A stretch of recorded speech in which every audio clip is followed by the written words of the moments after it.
You ever seen the hit motion picture Leprechaun? It had been quite a while since I saw Leprechaun, and I think I've seen half of the second one, and maybe just pieces of all the other 8 or 9 that they have. Uh, You're in for a treat. so yeah, I guess this movie, when I initially saw it, made me think. No, that's not true. Because when I first saw it, it was a laugh, I guess. You know. So if you want to say something is of its time, this definitely is. But clue them in on that plot, Tom. What's this movie about? About an hour and a half. Hmm, too fucking long. Well, before that, this was written by a Scooby Doo writer named Mark Jones, That and makes. we talked about him a week or so ago, and we did that Rumpelstiltskin DVD,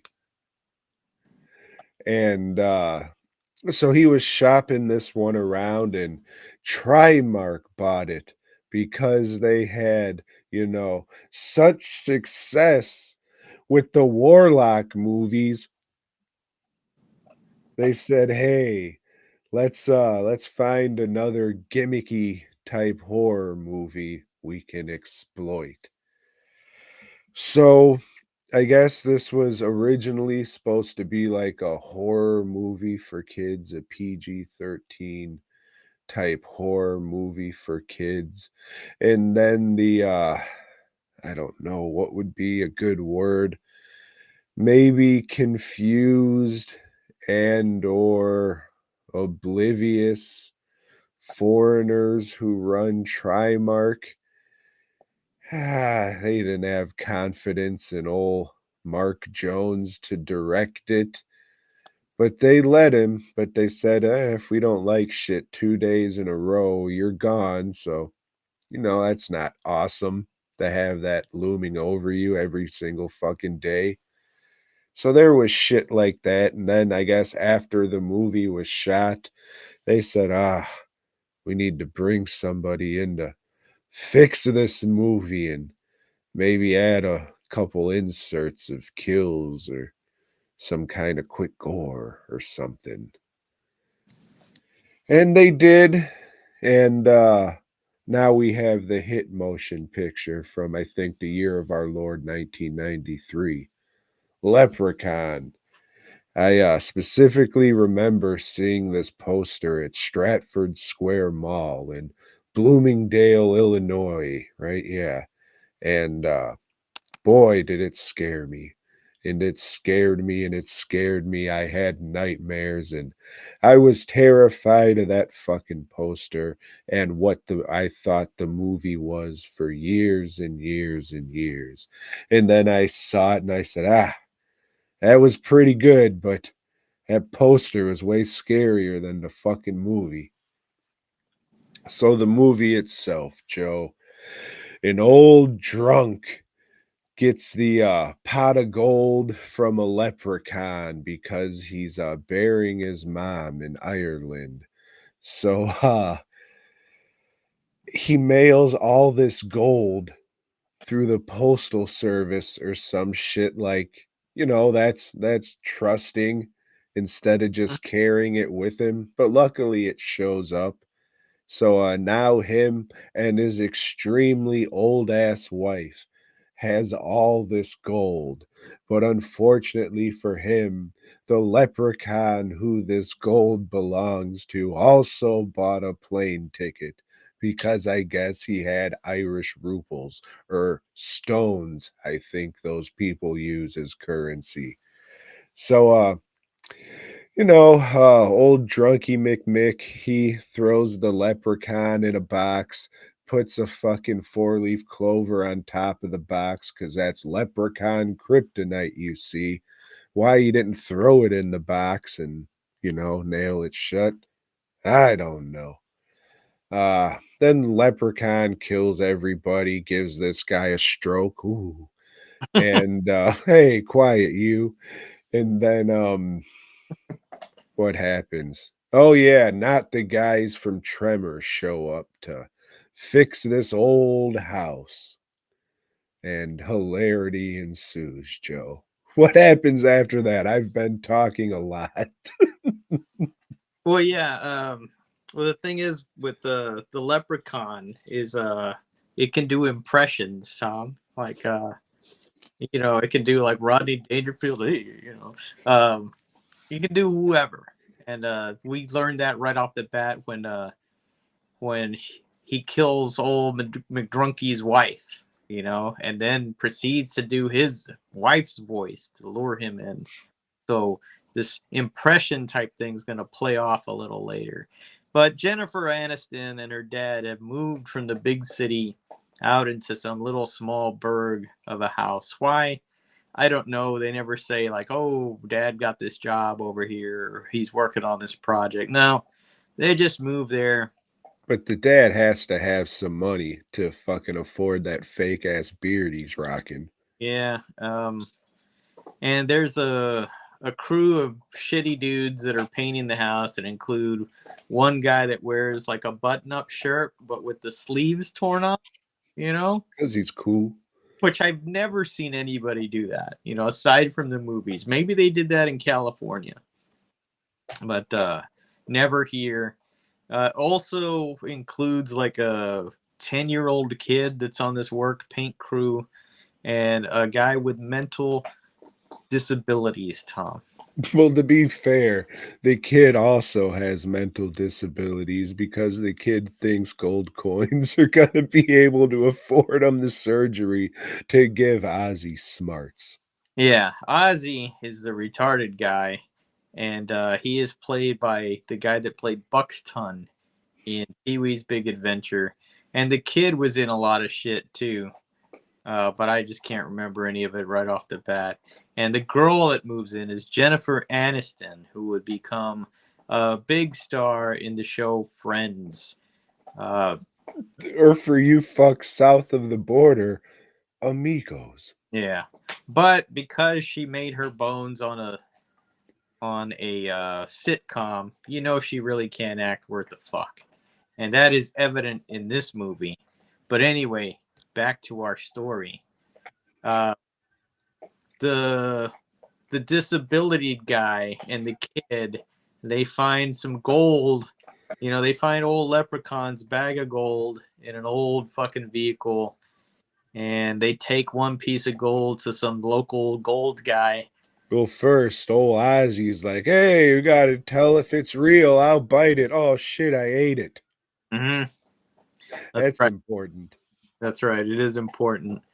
Uh, they knock the four-leaf clover off of the box that old Leprechaun has been in, and he comes out and me wants me gold, which he says throughout the movie over and over and over. But the thing is, he's been locked up so long, Tom, he's not as powerful as he would normally be, and he needs his gold back to retrieve his power. And I guess that has to do with it. I don't know. He's wearing some striped socks that are very distracting. Uh, and it turns out this leprechaun is also a cobbler. You know, he's got a shoe fetish. How that fits into anything, I don't fucking know. It's pretty dumb. There is one scene where they throw some shoes out and he's distracted by them. And yeah, I think in mythology, leprechauns do make shoes, but I could be wrong I, because my name is not Mick Martino. right. Uh, yeah, and that's the rest of the movie is he's trying to hassle these folks into giving him his gold, and when they do, well, there's still a couple of pieces missing. One's with that fucking the gold evaluation guy, and another one is with in the fucking the Belly. yeah, the guy's stomach because he swallowed it. Remember? I do. Mm-hmm. Because I said that earlier. Talking to the audience, but No, I see, but I remember it too. Oh, and in the end, everybody lives happily ever after. yeah. So as I'm watching this movie, Tom, I'm thinking, why the fuck was this rated R?